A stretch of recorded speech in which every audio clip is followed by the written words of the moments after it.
इस देश में बनी कई डंप साइट्स में से एक है, जहाँ पर लोगों को लिटरली कूड़े के पहाड़ों से गुजरना पड़ता है, अक्सर जिसमें होती है नुकीली चीजें और जहरीला कूड़ा, जिससे कई सारी बीमारियां होती हैं जो अक्सर जानलेवा होती हैं, ताकि वो दिन के बस $3 बना सके। और क्योंकि ये देश दुनिया का सबसे ज्यादा आबादी वाला देश है, इंडिया हर साल 6.5 लाख टन कूड़ा का निर्माण करता है।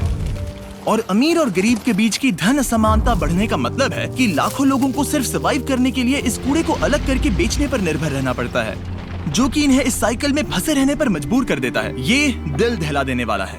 जब हमने ये प्रोजेक्ट चुना तब मुझे पता था कि ये बहुत मुश्किल होने वाला है, लेकिन मुझे आइडिया नहीं था कि यहाँ पर आना और ये सब देखना इतना दिल दुखाने वाला होगा। मैंने ऐसा पहले कभी नहीं देखा। मैं अभी अभी बाप बना हूँ और बच्चों को इस तरह के माहौल में काम करते देखकर मैं अंदर से पूरा टूट गया और पता नहीं इसे लफ्जों में कैसे बयां करूं। ये सही नहीं है। एक इंसान के तौर पर हम ऐसी चीजों को होने देने से भी अच्छा कुछ कर सकते हैं। पर ये डंप साइट ही इकलौती प्रॉब्लम नहीं है। आबादी का एक बहुत बड़ा हिस्सा इन शहरी बस्तियों में रहता है। ये गरीबी और यहाँ रहने के हालात बेइंतहा कठोर हैं। ये लोग अपने घरों को एक रेलवे ट्रैक के पास बनाने में मजबूर हो गए हैं। हम बहाराजान नाम की एक औरत से अभी मिले, जिन्हें ठंड की एक सुबह कोहरे की वजह से ट्रेन से टकराने पर पैर गंवाने पड़े थे।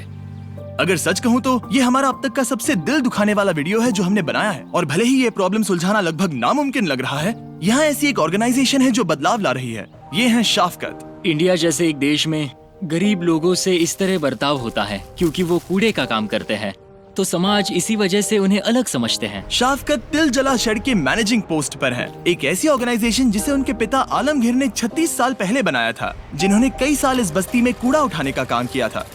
पर वो समुदाय के पहले और उन चंद लोगों में से एक हैं जो पढ़ना और लिखना जानते हैं। फिर वो एक स्कूल टीचर बन गए और जल्द ही समझ गए कि शिक्षा की वजह से उनके लिए मौकों के कितने दरवाजे खुल गए हैं। और इसीलिए 1987 में उन्होंने हर एक कमजोर बच्चे को क्लासरूम में डालना अपना मिशन बना लिया। हर एक इंसान को जन्म से ही अधिकार होते हैं। काम मिलने का अधिकार, अनाज पाने का अधिकार, शिक्षा पाने का अधिकार। गरीबी समय नहीं देखती, वो हर दिन संघर्ष कर रहे हैं। क्योंकि उन्हें कभी कोई शिक्षा नहीं मिली, इसीलिए छोटे बच्चे क्राइम कर रहे हैं। हमें वो सभी मौके इन बच्चों के घर की चौखट तक लाने होंगे। इनमें से एक बच्चा है अकबर, एक लड़का जिसने कूड़े के समुदाय में जन्म लिया था। बड़े होते हुए इसके पास परिवार के साथ कूड़ा साफ करने के अलावा और कोई रास्ता नहीं था ताकि ये सिर्फ सर्वाइव कर सके। उसका मतलब ऐसी जिंदगी जिसमें ना ही शिक्षा है, ना ही सुरक्षा है, और सबसे बड़ी दुख की बात, ना ही एक उज्जवल भविष्य की उम्मीद है। लगभग 6 महीने पहले इसके पिता का देहांत हुआ था और उस वजह से परिवार पर बहुत प्रेशर आया था। अब इसकी माँ को कोई सहारा नहीं है और अब इतने सारे बच्चों के साथ पूरे परिवार को बहुत मुश्किल हो रही है। अकबर ने इस बाल मजदूरी की, इस गरीबी की, ऐसे प्रेशर की जिंदगी को नहीं चुना। किसी भी बच्चे को ऐसे नहीं रहना चाहिए। इसने गेट्स के बाहर से स्कूल देखे हुए हैं, पर कभी इसे क्लासरूम में अंदर जाकर बैठने का मौका नहीं मिला। ये 12 साल का था, पर ये कभी स्कूल नहीं गया। ये जानता नहीं था कि ठीक से लिखा और पढ़ा कैसे जाता है। तुम क्या बनना चाहते हो? इंजीनियर। इंजीनियर। ये कहता है कि मैंने रोड्स पर बहुत सारी चीजें देखी हैं, लोगों की गाड़ियाँ खराब होते हुए, लोग मदद मांगते हुए, पर कोई मदद नहीं करता। मुझे इनकी मदद करनी है।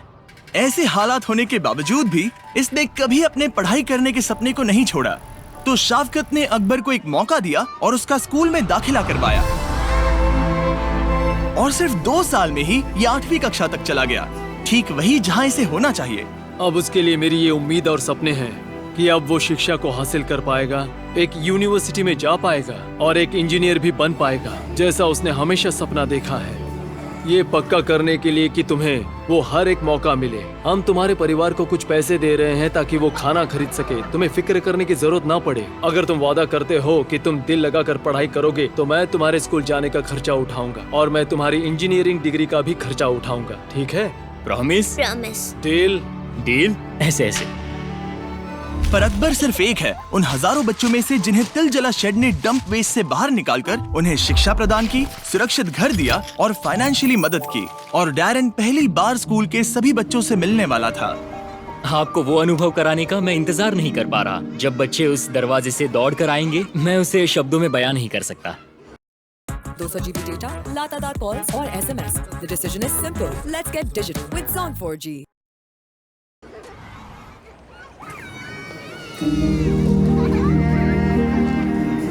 शेड ने 20,000 बच्चों को एक बेहतर जिंदगी की राह पर खड़ा किया है। वो एक ऑर्गेनाइजेशन जो बहुत बड़ा बदलाव ला रही है, और ये बदलाव सिर्फ उन 20,000 बच्चों में ही नहीं, तो उन 20,000 बच्चों के परिवारों में भी आएगा, जो कि आगे ऐसे समाज में जन्म लेंगे जो कि उनके लिए खुला होगा और ज्यादा मौके देने वाला होगा। जब हम एक स्कूल का दरवाजा खोलते हैं तब जेल का बंद कर देते हैं।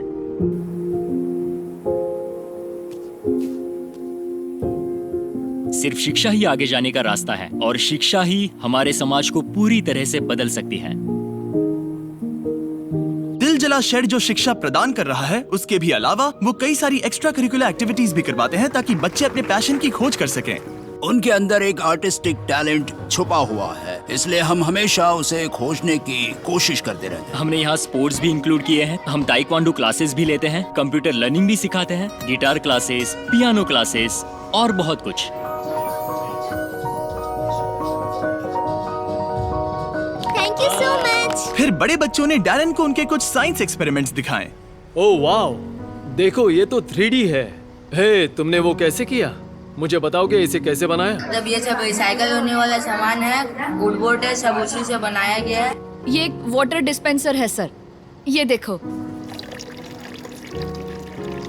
शायद ये बहुत जरूरी है कि हम समझें कि ये बच्चे कितने इनोवेटिव और रिसोर्सफुल हैं। इनके पास बहुत ही कम चीजें हैं, फिर भी इन्हें जो सामान मिलता है वो उसी का इस्तेमाल करके ये एक्सपेरिमेंट्स कर रहे हैं और ऐसा करके खुद को सिखा रहे हैं। इन बच्चों में इतनी क्षमताएं छिपी हुई हैं, फिर भी ऐसे बच्चों को अच्छी शिक्षा का मौका नहीं मिल पाता है। दिल जला शेड का अपने समुदाय पर इतना बड़ा असर करने के बाद भी ये प्रॉब्लम इतनी बड़ी है कि अकेले सुलझा नहीं पाएंगे। इस समुदाय की बहुत सारी जरूरतें हैं और बहुत सारा संघर्ष है। हमें हमारे काम को बड़ा करना होगा। हमारे जैसी ऑर्गेनाइजेशंस को संसाधन जुटाने के लिए हमेशा ही दिक्कतें आती है, बहुत दिक्कतें। और इंडिया की इस प्रॉब्लम पर एक लंबा चलने वाला सोल्यूशन निकालने के लिए हमने दिल जला शेड के इस पूरे प्रोग्राम को पूरे 1 साल तक फंडिंग करने का फैसला किया, ताकि इन्हें कोलकाता के और इलाकों में फैलने में मदद हो और आखिरकार पूरे इंडिया में। क्योंकि आप में से हर एक की वजह से आपकी व्यूअरशिप ने बीस्ट फिलांथ्रोपी को सपोर्ट मिलने में मदद हुई है, और एक रेसिपेंट होने के नाते हम बता सकते हैं हमें बीस्ट फिलांथ्रोपी से सपोर्ट और एक कमिटमेंट भी मिला है। आपकी ब्लेसिंग्स के लिए बहुत बहुत शुक्रिया। पर अभी एक और सरप्राइज बाकी है। शाफकत ने बताया कि बहुत से बच्चों को कंप्यूटर सीखने में दिलचस्पी है, पर लोकल लाइब्रेरी में सभी बच्चों को सीखने के लिए उतने कंप्यूटर्स नहीं हैं।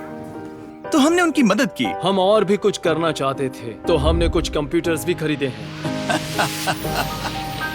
कुछ दिन मुश्किल होते हैं, कभी चुनौतियां होती हैं, पर एक सोशल एक्टिविस्ट का काम ही होता है कि वो कोई स्ट्रैटेजी ढूंढे, उनसे बाहर निकलने का रास्ता ढूंढे, जिससे कि जो भी कठिनाइयां और चुनौतियां आए उन्हें वो पार कर सके। पर अभी हमारा काम पूरा नहीं हुआ। कुछ देर पहले शाफकत ने डैरन को मोहेश और अधीर से मिलवाया, ऐसे 2 भाई जो 13 साल की उम्र से यहाँ पर कूड़ा उठाने का काम कर रहे हैं।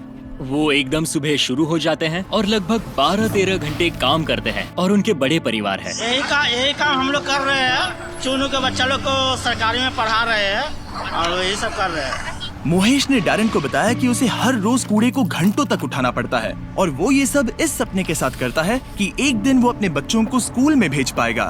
$5-6 में एक परिवार चला पाना इन्हें बहुत मुश्किल होता है, क्योंकि ये बहुत कम पैसे है, बहुत कम। फिर मोहेश ने डैरन को अपने परिवार से मिलने उसके घर बुलाया, और उसे घर पे क्या दिक्कतें आती हैं उसके बारे में डैरन ने और भी जाना। यहाँ अंदर बहुत ज्यादा गर्मी है, और ये यहाँ का सबसे गर्म वक्त भी नहीं है। ये एक्चुअली ठंड के मौसम के आखिरी कुछ दिन है, और यहाँ सच में बहुत ज्यादा गर्मी है। गर्मी की वजह से खाना खराब होने से बचाना मोहेश के लिए बहुत चुनौती भरा हो जाता है, जिस वजह से कभी कभी उसे और अधीर को भूखे पेट ही काम करना पड़ता है, जिससे इस काम को पूरा करना लगभग नामुमकिन हो जाता है। अपने परिवार का ख्याल रखने के लिए तुम जितनी मेहनत करते हो वो देखकर हम तुम्हारी थोड़ी मदद करना चाहते हैं, इसलिए हम तुम्हारे लिए एक नया फ्रिज खरीदेंगे। मैं और भी कुछ करना चाहता हूँ। जब तुम्हारी बच्ची थोड़ी बड़ी हो जाएगी तब हम उसका स्कूल में दाखिला कराएंगे और हम ही खर्चा उठाएंगे, ठीक है? कोई बात नहीं मेरे भाई। जब बीस्ट फिलैंथ्रोपी ने पहली बार डोनेशंस लेने शुरू किए थे, तब हमने एक भी इंटरनेशनल प्रोजेक्ट नहीं किया, और ना ही हम वैसा कुछ करेंगे ऐसी कभी बात की थी। पर पहले हफ्ते में ही जिस देश ने बीस्ट फिलैंथ्रोपी को सबसे ज्यादा डोनेशंस दिए थे वो इंडिया ही था, और ये इंडिया के लोगों की असाधारण दया और उदारता को दर्शाता है।